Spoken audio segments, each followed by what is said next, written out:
বাংলাদেশকে দুদিক দিয়ে কিন্তু ধরে ফেলছে বর্তমান প্রবাস বিরোধী এবং আমি শুধু প্রবাস বিরোধী বলবো না, বাংলাদেশ বিরোধী যে সরকার রয়েছে জর্জিদি মেলুনি, তারা কিন্তু সংসদে বাংলাদেশকে আবারও ব্ল্যাক লিস্টে পাঠানোর জন্য আবেদন করেছে। এবং এছাড়াও বাংলাদেশ পায় যে সিকিউরো, দ্যাট মিনস যারা আজ দুই শ্রেণীর মানুষ যারা বৈধভাবে ইতালিতে প্রবেশ করতে চাচ্ছেন যদি ফ্লুসি দিয়ে তাদেরকে আবার বাংলাদেশকে ব্ল্যাকলিস্টে দেওয়ার জন্য তারা আবেদন করছে। এবং অবৈধভাবে যারা এসে আজিল আবেদন দিচ্ছেন তাদেরকে পায় যে সিকিউরো আইনটা বরাদ্দ থাকার জন্য তারা সংসদে এই আবদারটা করেছে। এই বর্তমানে যে সরকার রয়েছে আবেদনটা করেছে দুদিক থেকে বাংলাদেশে ঘিরে ফেলেছে। এখন অনেকে বলবেন আবেদন করেছে আপু, সেটা দেখলো তো আইনটা পাশ হওয়ার অপেক্ষা। আইন কিন্তু অলরেডি প্রসেসিং শুরু হয়েছে, শুধু এটা পাশ হওয়ার এটা যখন পাশ হবে এবং আইনগত যখন ব্যবস্থা নেওয়া শুরু করবে তখন কিন্তু আপনারা অবশ্যই জানতে পারবেন।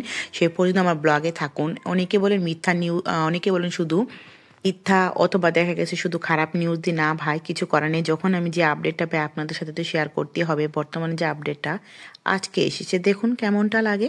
বাংলাদেশকে ব্ল্যাক লিস্টে দেওয়ার মতো অবস্থা। 2012 পর থেকে 20 সাল পর্যন্ত দীর্ঘ 8 বছর বাংলাদেশ কিন্তু ব্ল্যাক লিস্টে ছিল। অবৈধভাবে মানুষ আসতে বাধ্য হয়েছিল, কারণ বৈধতা বন্ধ ছিল।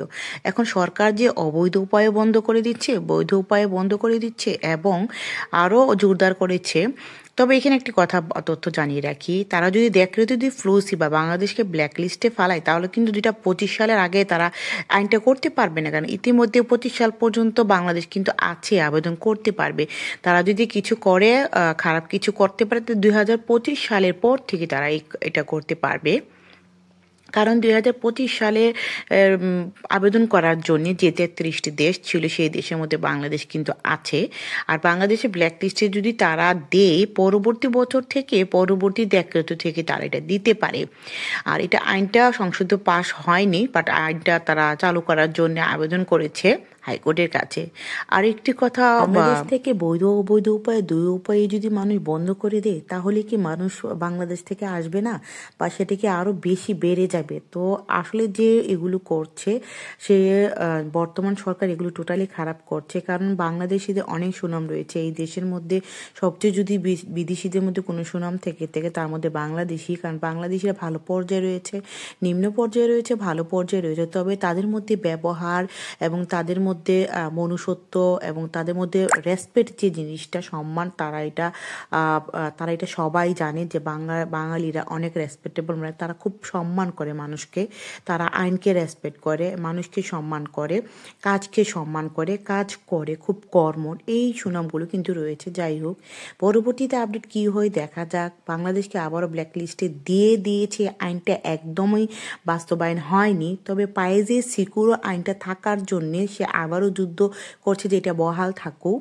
বাংলাদেশকে ব্ল্যাক লিস্টে দিয়েছিল 2012 সনের পর থেকে আবার 2020 সাল পর্যন্ত। তো আবারও যদি ব্ল্যাক লিস্টে দেয় সেটা আমার জানার মতে 25-এ পরে দিতে হবে, কারণ 25-এ তারা অলরেডি তো রয়েছে বাংলাদেশ আবেদন করার মতো। ওই 33 দেশের ভিতরে বাংলাদেশ রয়েছে কিন্তু।